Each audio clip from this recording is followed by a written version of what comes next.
हाँ जी, voice check कर लीजिए। Very very good evening to all of you. एक बार फटाफट से वॉइस चेक करिए, क्लियर है। आज हमने डिबेंचर में क्या क्या कर लिया था। हमने इशू ऑफ डिबेंचर में जो टॉपिक्स हमने मार्क किए थे, इसमें से हम अदर देन कैश कर चुके हैं।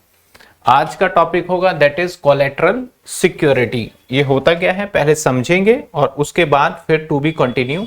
इसके दो मेथड्स हैं, दोनों मेथड्स में से कोई भी एक मेथड्स या दोनों मेथड्स से हमें क्वेश्चंस करने पड़ते हैं एग्जाम में। डिपेंड्स के क्वेश्चंस की क्या डिमांड है उसके हिसाब से हमें काम करना होगा। हमने यहां तक काम कर लिया था सारा का सारा। अगला टॉपिक है हमारा कोलेटरल सिक्योरिटी।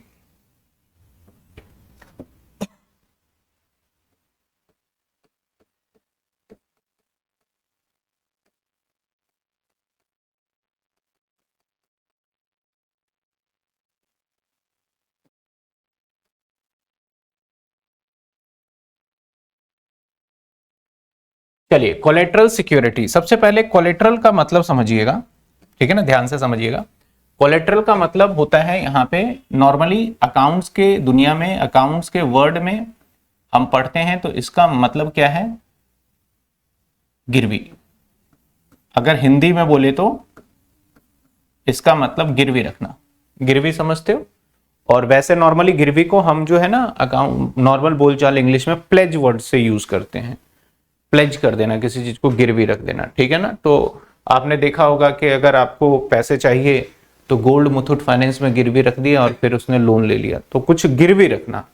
तो उसी से कॉन्सेप्ट है हमारे अकाउंट्स में कोलेटरल। जनरली होता क्या है, जैसे कि मान लो एक एक्स वाई और जेड अगर कोई लिमिटेड कंपनी है, तो इस कंपनी ने अगर डिबेंचर इशू किया है, मान लेते हैं लेट सपोज कि इसने इशू कर रखे हैं डिबेंचर,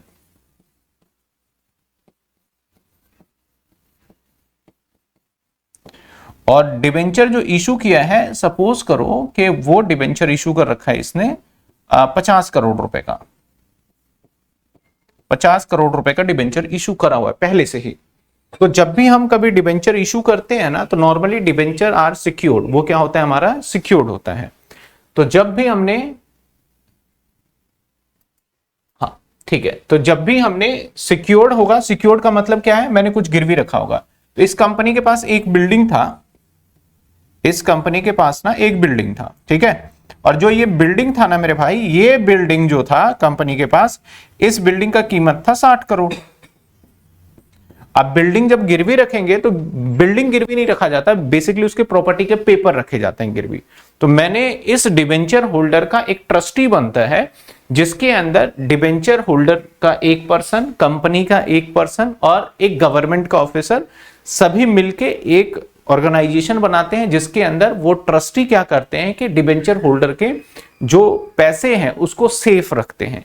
कल के दिन अगर कंपनी डिफॉल्ट होता है, दिवालिया होता है या पैसे नहीं दे पाता, तो इस डिबेंचर होल्डर के पास राइट होता है कि वो इस बिल्डिंग को सोल्ड करके अपने पैसे ले ले और जो बाकी 10 करोड़ बच गए वो इसको दे दे। अब मतलब ईमानदारी से अपने पैसे ले लिए, बाकी उसको दे दिया। अब लेट सपोज कि कंपनी के पास ना कुछ है ही नहीं, एक बिल्डिंग था जो गिरवी रख दिया। नाउ कंपनी को फंड चाहिए, और कंपनी को और फंड चाहिए।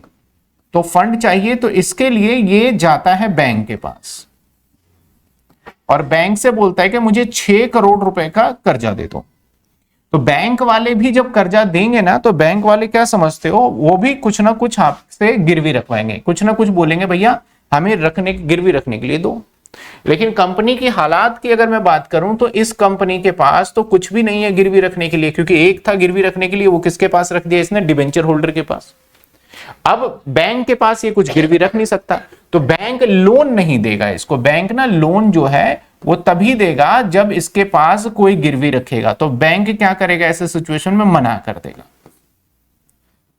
लेकिन बैंक के पास एक ऑल्टरनेटिव होता है। बैंक इसलिए सामान गिरवी रखना चाहता है कि कल के दिन अगर तुम पेमेंट ना दो तो मैं तुम्हारे पैसे को क्या करूं, ले सकूं।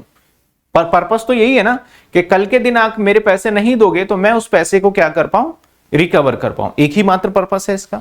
तो ऐसे सिचुएशन में बैंक ना एक तरकीब निकालता है। तरकीब पता है क्या निकालता है, बैंक बोलता है यार इसका है 60 करोड़ का एसेट्स है, और डिबेंचर है 50 करोड़ का, तब भी 10 करोड़ यहां से बचेगा।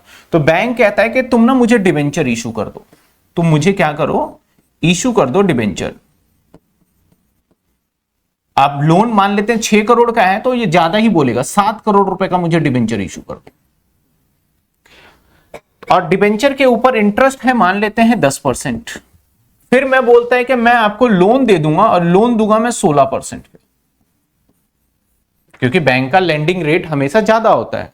लोन देने का रेट ऑफ इंटरेस्ट क्या होगा हमेशा, तो बैंक ने बोला मैं 16% पे दूंगा और तुम मुझे डिबेंचर भी इशू कर दो।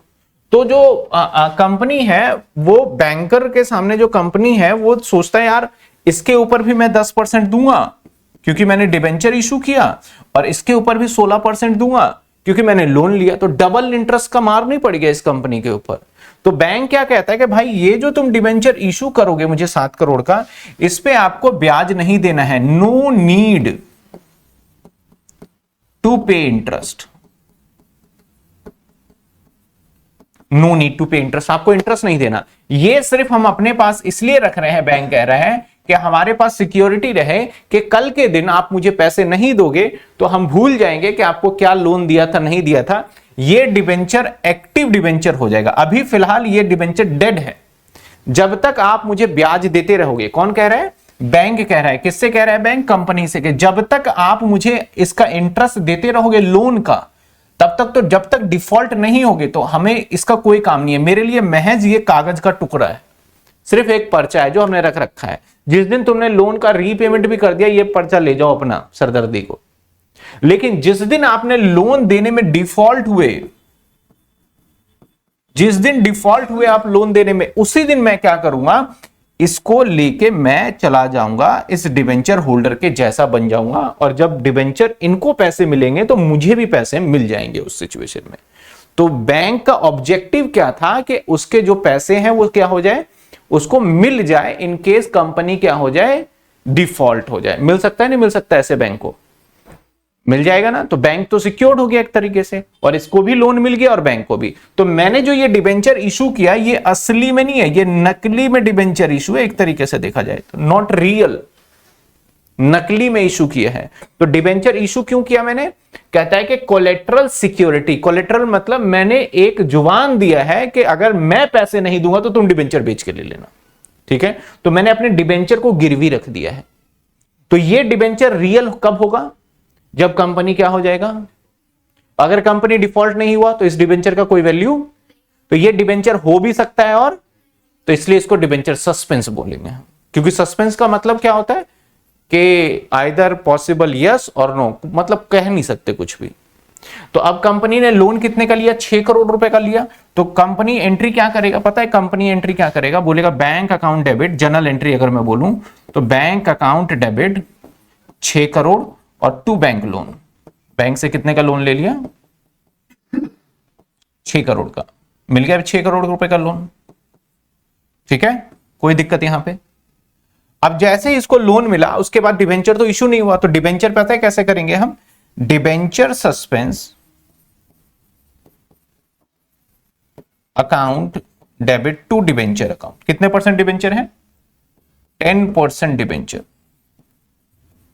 और डिबेंचर कितने का दिया, 7 करोड़ का। एंट्री ये होगी इसकी, ठीक है। सब कुछ ठीक ठाक, पहले यहां तक बताओ कोई डाउट है, यहां तक कोई डाउट है, अलग अलग, क्योंकि मैंने डिबेंचर इशू 7 करोड़ का किया। अब आप जब कोई चीज सामान गिरवी रखते हो ना तो ज्यादा का ही रखवाएगा वो। अगर आपको 1 लाख रुपए चाहिए ना मुझसे कर्जा, तो मैं बोलूंगा भाई कम से कम तो 1,10,000 का सामान रख गिरवी। तो गिरवी मैंने क्या रखा, इसके पास डिबेंचर, तो डिबेंचर कितने का गिरवी रखा, तो 7 करोड़ आया डिबेंचर सस्पेंस में। पैसा कितना मिला, तो 6 करोड़ आया हमारे पास। समझ में आई बात आपको, यहां बात क्लियर है, दोनों में अमाउंट अलग अलग क्यों आया, रीजन है। ऐसा भी हो सकता था कि मैं 6 करोड़ का डिबेंचर देता तो 6 आ जाता, और ये भी पॉसिबल थी मेरी बैंक की बहुत अच्छे रिलेशन है तो मैं 5 करोड़ का देता तो 6 और 5 भी आ जाता, यानी जितने का मैं डिबेंचर इशू करूंगा वो। अब ये डिबेंचर, ओरिजिनल डिबेंचर कब बन जाएगा, मान लेते हैं कुछ समय के बाद, ध्यान देना, कुछ समय के बाद कंपनी का इंटरेस्ट बन रहा था, इंटरेस्ट बन रहा था मान लेते हैं 2 लाख रुपए का, और कंपनी देने में डिफॉल्ट हो गया। कंपनी देने में क्या हो गया, डिफॉल्ट हो गया। तो ऐसे सिचुएशन में जब डिफॉल्ट हो जाएगा तो एंट्री क्या करेगा, लोन जो था जो लिया है वो खत्म हो जाएगा इसका, क्योंकि अब लोन रहेगा ही नहीं, बोलेगा मैं लोन वोन भूल जा भाई तू 6 करोड़ का, और इंटरेस्ट जो था वो भी खत्म करूंगा मैं। आउटस्टैंडिंग कितने का था इंटरेस्ट हमारा, 2 लाख रुपए का, ठीक है। और 2 ओरिजिनल डिबेंचर अब मैं इशू कर दूंगा जो है इसका रियल में, तो 10% डिबेंचर इशू हो जाएगा इसको, 10% डिबेंचर्स यानी 6.2 CR। ये बाकी मैं अभी करा दूंगा, इसको मैं भी रहने देता हूं, जब आगे बढ़ेंगे तो कर लेंगे, ठीक है, समझ में आए। तो कोलेटरल सिक्योरिटी का मतलब क्या है कि व्हेनेवर कोई भी कंपनी जब कभी भी किसी बैंक से या किसी लेंडर से कोई भी पैसे लोन लेता है और बदले में उसे एज सिक्योरिटी अपना डिबेंचर दे देता है, बट उस डिबेंचर पे उसको इंटरेस्ट नहीं देना होगा, but in case company default हो जाएगा तो उसको उसके ऊपर इंटरेस्ट देना भी पड़ सकता है और साथ के साथ उसके रिकवर भी करा जा सकता है, एक्चुअल डिबेंचर बन जाएगा। तो एक बार पहले हम थ्योरी देख लेते हैं, चलो पहले थ्योरी देख लेते हैं। इसके करने के 2 मेथड होते हैं, फर्स्ट मेथड और सेकंड मेथड, ठीक है ना। तो अभी तो पहले हम एक बार थ्योरी देख लेते हैं कि क्या है थ्योरी में। ये थ्योरी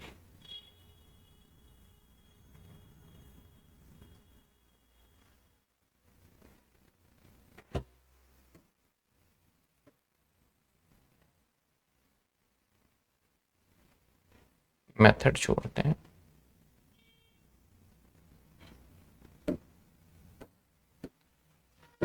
ये रहा इसका थ्योरी। क्या कहता है, a collateral security may be defined as additional security. मतलब कई बार ऐसा भी होता है कि हमने उसको भाई बिल्डिंग भी गिरवी रख दिया, वो बोलता है और लाओ कुछ सामान तब देंगे पैसा, तो एडिशनल सिक्योरिटी की तरह काम करता है। व्हेन लिमिटेड कंपनी, जो लिमिटेड कंपनी होती है, लिमिटेड कंपनी कौन सी होती है, जिसके आगे लिमिटेड शब्द लगा होता है, ठीक है ना। Limited company obtain a secured loan, जब सिक्योर्ड लोन लेगा, सिक्योर्ड का मतलब ऐसा लोन लूंगा जो मैं लेके भाग नहीं सकता, उसके बदले मुझे कुछ दे के जाना पड़ेगा, ठीक है ना। इट मे बी प्लेज और मोर्टगेज, हाँ एक मोर्टगेज वर्ड भी इस्तेमाल होता है, आप लोगों ने मोर्टगेज वर्ड जरूर सुना होगा, प्लेज भी बोलते हैं और मोर्टगेज भी बोलते हैं। Some assets as a security against set the loan, हम उस लोन जब लेते हैं तो जनरली हम कुछ एसेट्स प्लेज या मोर्टगेज कर देते हैं, लेकिन जब हम शेयर्स या डिबेंचर को उसके सामने गिरवी रखते हैं तो उसके लिए हम मोर्टगेज या प्लेज शब्द का इस्तेमाल नहीं करेंगे, वहां पे क्या शब्द का इस्तेमाल करेंगे, कोलेट्रल का इस्तेमाल करेंगे, ठीक है।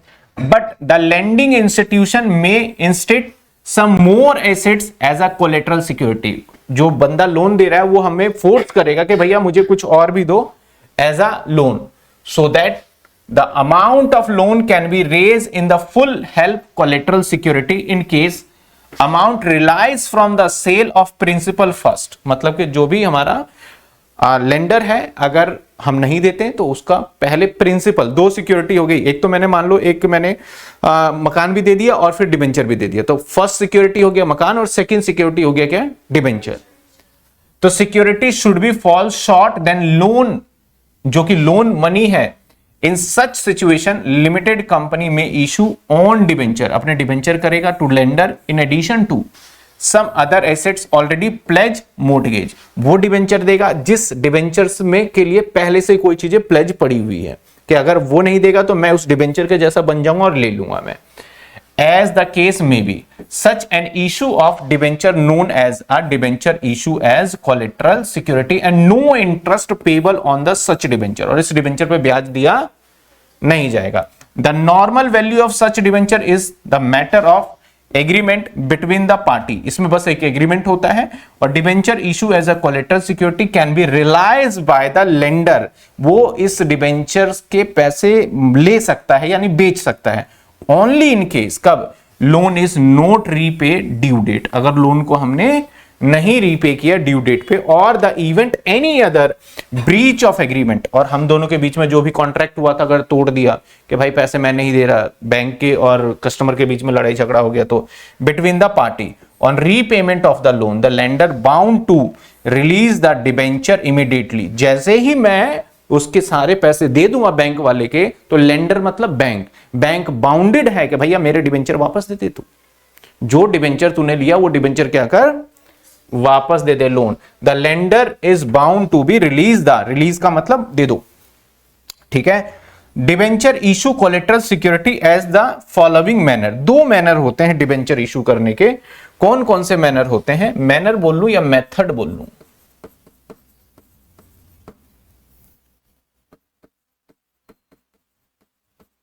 दो मेथड हैं इसको इशू करने के।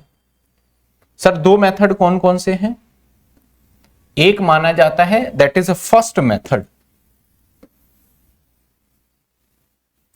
एक माना जाता है दैट इज फर्स्ट मेथड,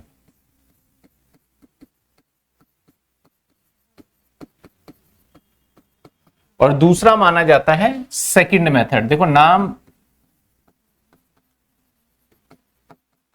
लेकिन ना स्टूडेंट ना इसमें भूल जाते हैं, याद रहता है सब कुछ लेकिन ये भूल जाते हैं फर्स्ट मेथड में कौन सा है, सेकंड मेथड में कौन सा है। फर्स्ट मेथड करने के लिए बोला गया है कि आपको जर्नल एंट्री करना होगा, सॉरी बैलेंस शीट बनाना होगा। आपको जर्नल नहीं करना, बैलेंस शीट के फॉर्मेट में शो करो। तो अगर आप बैलेंस शीट बना के शो करते हो तो बोला जाएगा कि आपने फर्स्ट मेथड कंप्लीट कर लिया। दूसरा बोला जाएगा सेकंड मेथड में आप बैलेंस शीट मत बनाइए, आप इन टर्म्स ऑफ जर्नल के फॉर्मेट में करो, जर्नल फॉर्मेट में, तो माना जाएगा। सर दोनों के लिए मैं, वैसे तो पीछे एग्जांपल है लेकिन जनरली मैं अपना एग्जांपल ले लेता हूं। चलिए एग्जांपल देखो, जैसे मैंने लोन लिया, पिछले वाले ही ले लेते हैं 6 करोड़, और इशू मैंने किया डिबेंचर 7 करोड़, वही एग्जांपल ले लिया। तो बैलेंस शीट कैसे बनेगा भाई? ये बैलेंस शीट की क्लास मैंने पहले भी डाली है, वही बैलेंस शीट है। जिसको नहीं आता तो बैलेंस शीट वाली क्लास देख लीजिएगा, क्योंकि फिर आगे चल के दिक्कत होगी नहीं तो आपको। और ये जो बच्चे कॉमर्स के हैं उनको तो अच्छे से थोड़ी बहुत याद होगी, क्योंकि 12th स्टैंडर्ड पे था बैलेंस शीट ये। लेकिन जो बच्चे नॉन कॉमर्स वाले बच्चे हैं उनको नहीं पता होगा कि भैया ये बैलेंस शीट क्या झमेला है। तो वैसे तो आगे चैप्टर भी है, तो धीरे धीरे पता चल जाएगा। अब बैलेंस शीट के अंदर देखा जाए तो हमारे दो चीजें होते हैं, एक लाइबिलिटी साइड होता है, एसेट्स। तो asset side not need to be, आपको नहीं करना। यहां पे लिखा जाएगा नोट, यहां अमाउंट, और यहां पर्टिकुलर। और यहां पे फर्स्ट पार्ट आता है इक्विटी, जिसे हम साइड बोलते हैं, and liability, equity and liability. इसके बाद यहां पे फर्स्ट पार्ट के बाद जो हम इसके अंदर काउंटिंग लिखते हैं, that is share holder fund and all. इसके अंदर बड़ी सारी चीजें आता है, जैसे ए आता है हमारा शेयर कैपिटल, बी आता है हमारा reserve and surplus, second part आता है हमारा non current, that is liability. ठीक है ना। ये नोट्स का यूज इस वाले टॉपिक के अंदर नहीं करोगे तो कोई दिक्कत वाली बात नहीं है। नोट्स जनरली जो डिटेल होता है इसका हम बाहर लिखते हैं, ठीक है ना, नोट को हम बाहर लिखते हैं।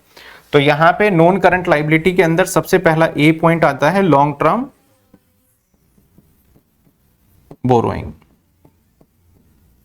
ठीक है, लॉन्ग टर्म बोरोइंग। अब लॉन्ग टर्म बोरोइंग एक ही चीज है तो हम ऐसे भी लिख सकते हैं, यहां पे लॉन्ग टर्म बोरोइंग के अंदर हम सीधा अमाउंट बाहर डाल सकते हैं, या फिर आप नोट बनाना चाहो तो नोट बना सकते हो। चलो मैं नोट बना के लिख देता हूं। आ गया हमारा note number 1, long term borrowing. यहां जब नोट बनाओगे तो यहां पे लिखोगे आप क्या है, bank loan, that is bank loan कितने का है, 6 करोड़, और ब्रैकेट में लिखोगे इशू।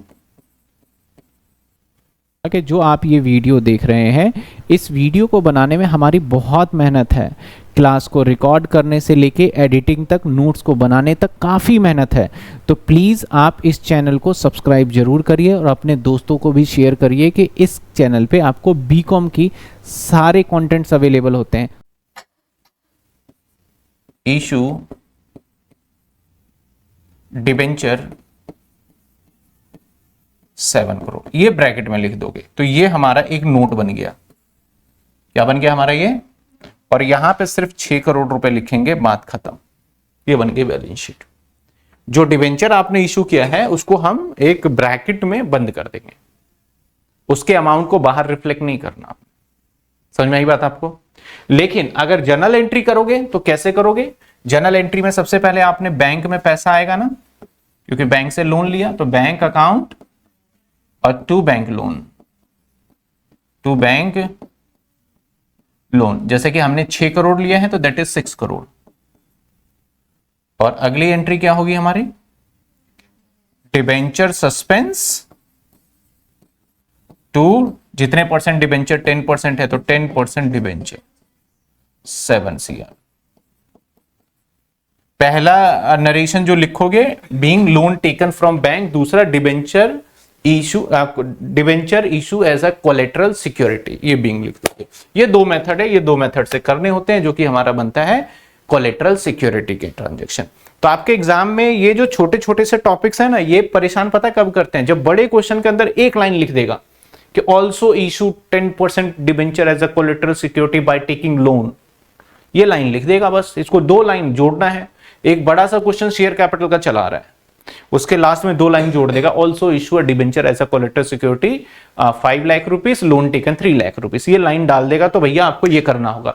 अब मुद्दा ये आता है कि सर मुझे आप ये बताइए कि जैसे ये debenture issue as a collateral security है, तो आप मुझे बस इतनी बात बताइए कि हमें एग्जाम में इस तरीके से करके आना है या इस तरीके से? जनरली एग्जाम के अंदर आपको बोलेगा कि किस मेथड से करना है, फर्स्ट मेथड या फिर सेकंड मेथड। अगर आपको कोई मेथड ना बोला जाए तो आपकी मर्जी है और नीचे नोट दे देना। तो मैं प्रेफर करूंगा कि ये जल्दी हो जाएगा, तो ये वाला मेथड आप क्या करना, फॉलो कर लेना। कौन सा मेथड फॉलो कर लोगे? सेकंड मेथड, और उसमें जर्नल एंट्री करो, जल्दी से जल्दी निपट जाएगा। क्योंकि बैलेंस शीट फॉर्मेट बनाओगे, फॉर्मेटिंग करोगे, फिर होगा आपका ये वाला क्या होगा, 1 स्टेप में आपका हो जाएगा। क्लियर है? 10 ईयर कब तक आएगा? 10 ईयर आने में आपका 1 वीक और मोर लगेगा, 1 हफ्ते और लग जाएंगे 10 ईयर आने में। अभी लास्ट ईयर के पेपर सॉल्व नहीं हुए हैं, जैसे ही सॉल्व होंगे वो अगले हफ्ते तक आ जाएगा मार्केट में 10 ईयर। सर अगर कंपनी मनी लेती है और कंट्री लीव कर दे फिर क्या होगा? तो फिर जो विजय माल्या का हुआ वही होगा, मौज करेगा, फिर वो तो कुछ नहीं करेगा, मौज।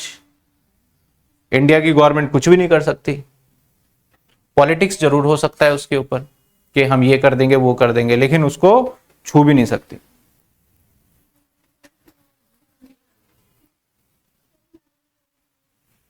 ठीक है, आइए कुछ क्वेश्चंस देख लेते हैं। किस तरीके के क्वेश्चंस, लैंग्वेज जानना बहुत जरूरी है, क्योंकि मैं जो एग्जांपल करवाता हूं ना, तो वो मैं ऐसे लैंग्वेज में कराता हूं कि आपके दिमाग में उस ट्रांजैक्शन की एंट्री फिट हो जाए, आपके दिमाग में करने का तरीका और उस क्वेश्चन की समझ आ जाए। लेकिन लैंग्वेज थोड़ा सा टिपिकल हो सकता है, तो आपको क्वेश्चंस की लैंग्वेज भी जरूरी है समझना। जो मैंने पढ़ाया और जब क्वेश्चन पढ़ो तो दोनों को आपस में लिंक किया करो, तो आपको बेटर अंडरस्टैंडिंग होगा कि अच्छा इसका मतलब यही था जो पहले बताया गया था। कहता है आपका Skylark limited obtain a loan 5 year from life insurance corporation LIC से 20 लाख रुपए का लोन लेता है अगेंस्ट सिक्योरिटी ऑफ बिल्डिंग भी लोन में दिया, उसने लोन लिया और बिल्डिंग गिरवी रखा, and plant and machinery. In addition उसके साथ साथ उसने डिपॉजिट किए 12% डिवेंचर 15 लाख रुपए का as a collateral, pass journal entry and prepare balance sheet, तो खुद ही बोल दिया इसने, एंड रेलेवेंट इंफॉर्मेशन ओनली, तो खुद ही बोल दिया कि भाई बैलेंस शीट बनाओ, रेलेवेंट इंफॉर्मेशन। तो भैया कौन सा मेथड बोलना चाह रहा है? ये फर्स्ट मेथड बोल रहा है। ठीक है, तो फर्स्ट मेथड अगर ये बोल रहा है तो हम सिंपली क्या करेंगे, बैलेंस शीट बना देंगे।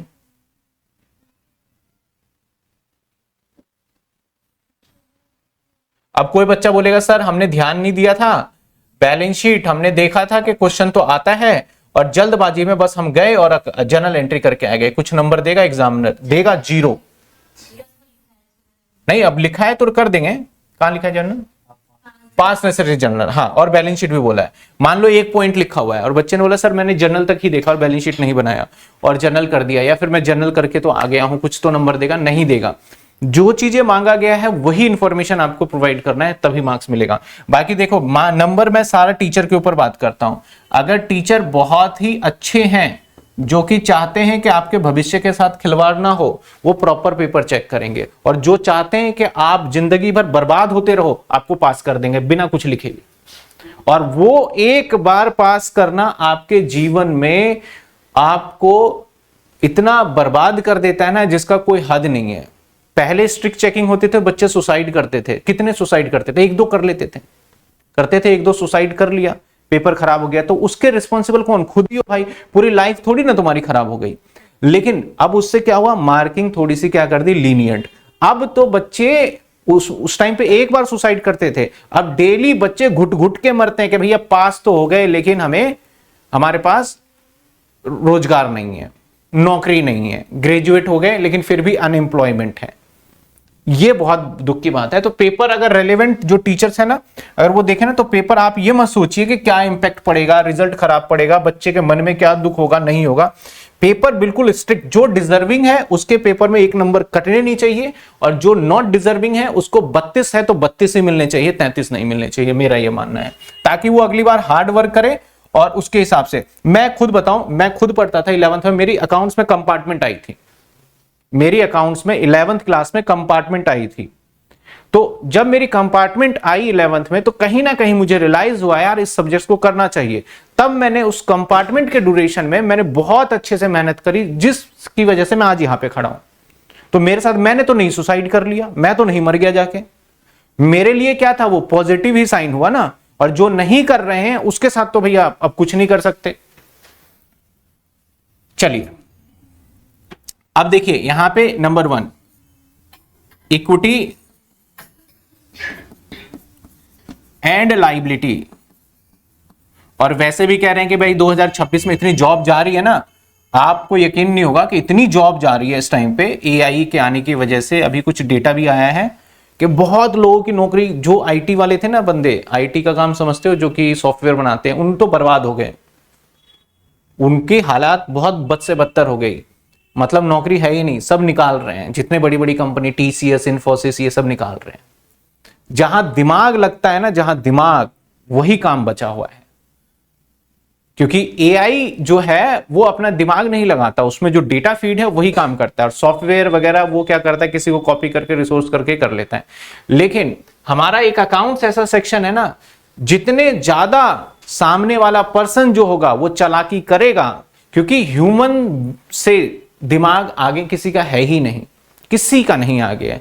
सरकार एक कानून बनाती है, उस कानून को तोड़ने के लिए 10 नियम बन जाते हैं। 10 नियम, सरकार ने बोला कि ये कानून बनाएंगे, उससे पहले नियम बन जाते हैं भाई, और वो इंप्लीमेंट कर लेते हैं, फिर सरकार को इंप्लीमेंट करना पड़ता है। तो इस हमारा जो फील्ड है एटलीस्ट सेफ है। साइंस वालों की तो वॉट लगी हुई है। हाँ, डॉक्टर वाली फील्ड कभी भी नहीं जा सकती एआई में, लेकिन जो आईटी वाले थे ना, जो बहुत पहले बोलते थे हमने आईटी कर रखा है, ये कर रखा है, वो कर रखा है, उनका करियर पूरी तरीके से स्पॉइल कर दिया, क्योंकि सब कोडिंग वोडिंग सब वही लिख रहा है आज के टाइम पे। एक कमांड दे दो, आप स्कूल में पढ़ रहे हो, ज्यादा अगर आप नहीं हो तो आप, सिंपल सी बात है ना, 1-2 वीडियो यूट्यूब पे देखो कि एआई से एप्लीकेशन कैसे बनाते हैं, आप अपनी एप्लीकेशन बना के तैयार कर लोगे, और आपको यकीन भी नहीं होगा मैंने बना दिया ये एप्लीकेशन, मैंने तो कुछ किया ही नहीं, बस लिख दिया ये चैट जीपीटी या किसी को कि मेरे लिए ऐसा ऐसा एप्लीकेशन बना दे, उसमें ये होना चाहिए, ये होना चाहिए, मेरी फोटो अपलोड होना चाहिए, ये होना चाहिए।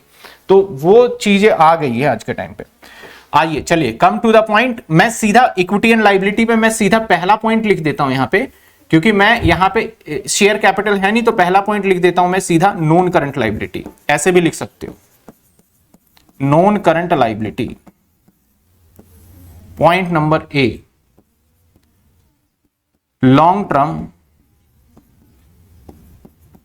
Borrowing, long term borrowing.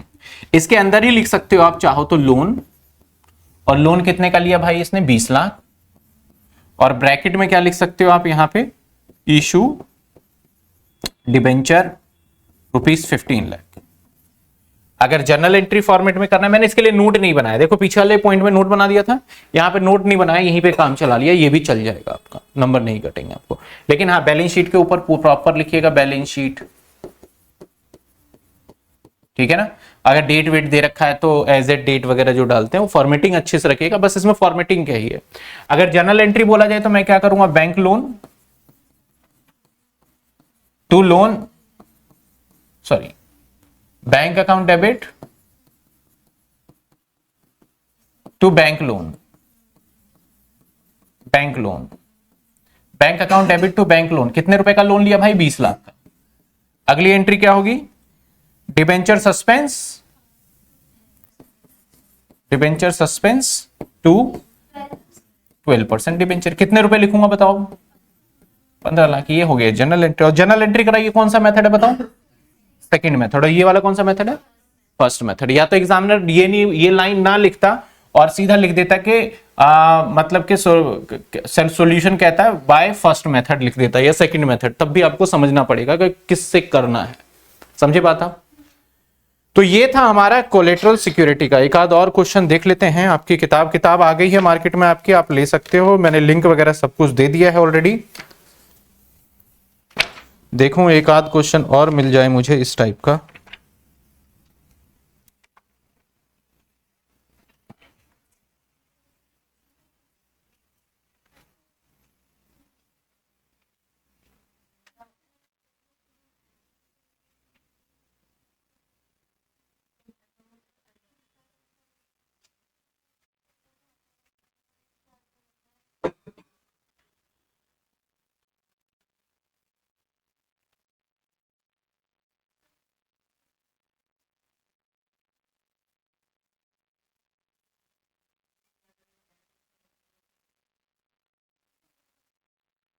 चलिए बस एक यही टॉपिक था। एक ये भी क्वेश्चन है, ये होमवर्क में दे देते हैं। सिंपल सा है, कैसे करोगे बताओ? मैंने लोन कितने का लिया? बैंक से लिया। Security all tangible assets in addition मैंने क्या दिया? 10% डिबेंचर कितने का? As a collateral security, pass journal entry and prepare balance sheet. हो जाएगा, ये भी सेम ही है, ये भी ठीक है ना। अब हमें एक एंट्री सीखना है व्हेन डिफॉल्ट। ठीक है, जब ये क्या हो जाएगा? डिफॉल्ट हो जाएगा। मान लेते हैं कि एक XYZ लिमिटेड ने लोन लिया ICICI बैंक से। SBI लिखते हैं, ये सिंपल है। SBI से लोन लिया 10 करोड़ रुपए का। कंपनी ने लोन कितना लिया? 10 करोड़ रुपए का। और बदले में कोलेटरल सिक्योरिटी डिबेंचर इशू किया 10% डिबेंचर। कितने का? 12 करोड़ का। कितने का डिबेंचर इशू कर दिया? 12 करोड़ का। सब कुछ ठीक ठाक चल रहा था। 2000 मैं कहूं 2024 में ठीक था। 2024 में ठीक था। तो 24 में क्या जनरल एंट्री करा होगा पता है इसने? 2024 में इसने जनरल एंट्री किया होगा कि भाई बैंक में पैसा आया। और 2 कहां से आया? बैंक लोन से, या SBI लोन भी लिख सकते हो 10 CR का। इसके बाद अगली एंट्री होगी debenture suspense to 10% debenture 12 CR। ये एंट्री हो गया होगा। अब 2026 में 2025 में जैसे जाऊंगा तो इंटरेस्ट की एंट्री होगी सिर्फ, क्योंकि मैंने 5 साल के लिए 2 साल के लिए तो ब्याज तो दूंगा ही। तो ब्याज का क्या एंट्री होगा? वैसे अगला चैप्टर ब्याज का भी है, लेकिन मैं यही थोड़ा सा बता दूं। इंटरेस्ट को डेबिट करेंगे, इंटरेस्ट ऑन डिबेंचर। और किसको दोगे? टू डिबेंचर, सॉरी यहां पे तो बैंक को दोगे ना, to bank. Interest on debenture मैंने गड़बड़ वर्ड लिख दिया, सिर्फ इंटरेस्ट और टू बैंक। कितने रुपए? अगर आपने 10 करोड़ का लोन लिया है और रेट 10% है तो आपका बन जाएगा कितना? 1 करोड़ रुपए। दे दिया आपने ब्याज। ठीक है, अगली एंट्री क्या करते हैं पता है हम? स्टेटमेंट प्रॉफिट एंड लॉस और टू इंटरेस्ट। कभी भी याद रखना, किसी भी खर्चे की 2 एंट्री होती है, एक पैसा देने का और एक P&L में डालने का। तो ये एंट्री क्या है? हमारा पैसा देने का, और ये क्या है? P&L में डालने का। लेकिन सर आज से पहले तो हमने किया ही नहीं, हम तो एक ही करते थे, रेंट दिया तो रेंट टू कैश। भाई वो आधी एंट्री सीखी आपने, rent account debit to cash किया, प्रॉफिट एंड लॉस में कौन डालेगा? तो फिर अगली एंट्री होती है profit and loss to rent account. समझ में आई बात आपको? तो हर खर्चे की 2 एंट्री होती है, एक बार पैसे देने का और एक बार प्रॉफिट एंड लॉस में ट्रांसफर करने का। हमें बचपन से अभी तक सिर्फ एक ही पार्ट सिखाया जाता है। व्हेन हम प्रैक्टिकल लाइफ में जाते हैं तो हमें दूसरा पार्ट भी देखने को मिलता है वहां पे। ठीक है, बाकी हम प्रॉफिट एंड लॉस बनाते हैं, टू रेंट लिखते हैं। तो आप जनरल एंट्री सोचो, टू रेंट लिखा आपने तो ऊपर क्या है हमारा? Profit and loss. तो एंट्री क्या बनेगी? Profit and loss account debit to rent. इसकी जर्नल एंट्री आपने नहीं की, आपने जर्नल एंट्री तो क्या किया, rent account debit to cash करके छोड़ रखा है, लेकिन आपने लेजर पोस्टिंग में वहां पे आपने कर रखा होगा उसको। अब भाई 2026 में क्या हुआ कि ये कंपनी की हालत खराब हो गई। 2026 में इस कंपनी के हालात क्या है, बिगड़ गए। अब ये लोन का पैसा दे ही नहीं पा रहा, तो अब बैंक वाले क्या करेंगे, जब ये लोन का पैसा नहीं दे पाएगा तो बैंक वाले बोलेंगे भैया अब ये डिबेंचर, नकली डिबेंचर, यानी मतलब कि एक ऐसा डिबेंचर नहीं रहा, ये अब डिबेंचर एक्टिव डिबेंचर हो जाएगा, ठीक है ना। तो अब ये एंट्री क्या करेगा भाई, ये लोन जो तूने मुझसे लोन लिया था ना, एंट्री करा ना बैंक लोन, तेरा लोन माफ, खत्म तेरा loan. Bank loan account debit कितने का, 12 करोड़ 10 करोड़। ब्याज भी तेरा था ना, तो interest on bank loan 1 crore रुपए, और मैं तेरा डिबेंचर ले रहा हूं 10% डिबेंचर। कितने का 10% डिबेंचर भाई, 11 करोड़ का। और ये वाली एंट्री जो सस्पेंस था वो सस्पेंस खत्म करूंगा, 10% डिबेंचर खत्म करो, ये 12 करोड़ रुपए, और 2 डिबेंचर सस्पेंस 12 करोड़। तो आप ध्यान देना, जो बच्चे समझ के और पढ़ने वाले बच्चे जो पढ़ना चाह रहे हैं वो एंट्री को कोऑर्डिनेट करना। देखो इस एंट्री को तो हमने बस एज अ फिक्टिशियस करा था, बुक किया था एंट्री। जैसे ही मैं डिफॉल्ट हुआ तो ये एंट्री खत्म हो जाएगी, तो इस एंट्री को देखो मैंने यहां रिवर्स करके खत्म कर दिया, ठीक है ना, क्योंकि वो सस्पेंस तो सस्पेंस रहा ही नहीं, अब तो क्लियर हो गया तो इसको हटाया। अब सस्पेंस नहीं रहा तो मुझे अल्टीमेटली 11 करोड़ रुपए देने ना बैंक को, तो बैंक वालों ने उस डिबेंचर में से कितने डिबेंचर मेरे से छीन लिए, 11 करोड़ का, और बैंक लोन मेरा खत्म हो गया और इंटरेस्ट भी खत्म हो गया। तो बैंक लोन जब खत्म होगा तो डेबिट होगा ना, जब बैंक लोन लिया था तो क्या किया था आपने, जब खत्म होगा बैंक लोन तो डेबिट होगा। और खत्म क्यों हो गया, क्योंकि आपने डिबेंचर इशू कर दिया। अब बैंक वाले इससे अगले प्रोसेस में कहां जाएंगे, इस डिबेंचर को लेके जाएंगे और जहां पे सिक्योर्ड होगा वहां से अपना पैसा रिकवर कर लेंगे वो। तो इससे आगे हमें नहीं बढ़ना कि भैया कैसे कैसे पैसा मिला है, हमें यहीं पे रोक देना है। तो ये किसका एंट्री है, व्हेन ये फेल हो जाता है पेमेंट करने में। तो एक तरीके से देखा जाए तो 2 एंट्री हमारा कोलेटरल सिक्योरिटी इशू का है, और 2 एंट्री क्या है, जब क्या हो जाए वो फेल हो जाए। समझ में आया, आप कोऑर्डिनेट कर लो, एक से एक एंट्री मिला लो। मैंने रियल एग्जांपल देके भी बता दिया जिसमें कोई दिक्कत नहीं होना चाहिए आपको। बताइए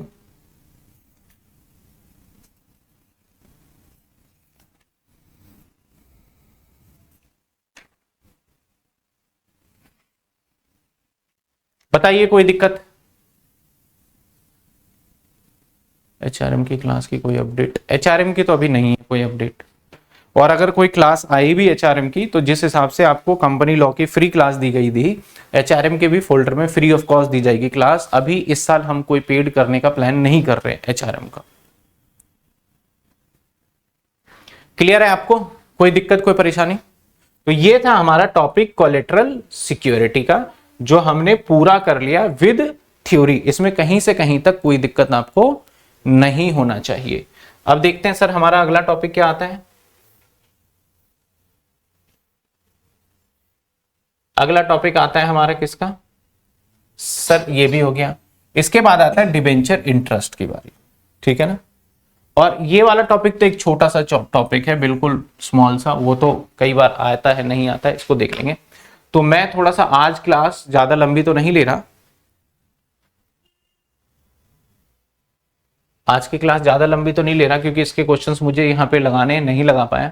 तो कल फिर क्लास लूंगा मैं, और कल की क्लास भी सेम टाइम पे रखूंगा। कल मैं इंटरेस्ट करा दूंगा आपको, ठीक है ना। कल इंटरेस्ट में कवर कराऊंगा और डिस्काउंट भी हो जाएगा कल ये, तो एक क्लास और लग जाएगा इसमें। कल इंटरेस्ट भी और इसके साथ साथ डिस्काउंट भी। बाकी बुक के अंदर आपको डिस्काउंट के क्वेश्चंस नहीं मिलेंगे देखने को, सिर्फ इंटरेस्ट वाले हैं। और इंटरेस्ट 2 तरीके के हैं हमारे, एक टीडीएस वाले हैं या नहीं है देख लूं मैं। बुक के अंदर पता नहीं क्या कर दिया, बुक को भी खत्म करते जा रहे हैं पेज काट काट के। चलो मैं करा दूंगा, बुक के अंदर क्वेश्चंस नहीं है लेकिन मैं करा दूंगा, एक टीडीएस वाला, एक विदाउट टीडीएस वाला, और एक डिस्काउंट अकाउंट भी बता दूंगा और दूसरे भी बता दूंगा। उसके लिए मैं पहले से क्वेश्चंस लगा लूंगा। क्लियर। तो चलिए गुड नाइट, टेक केयर, मिलते हैं हम अगली क्लास के अंदर।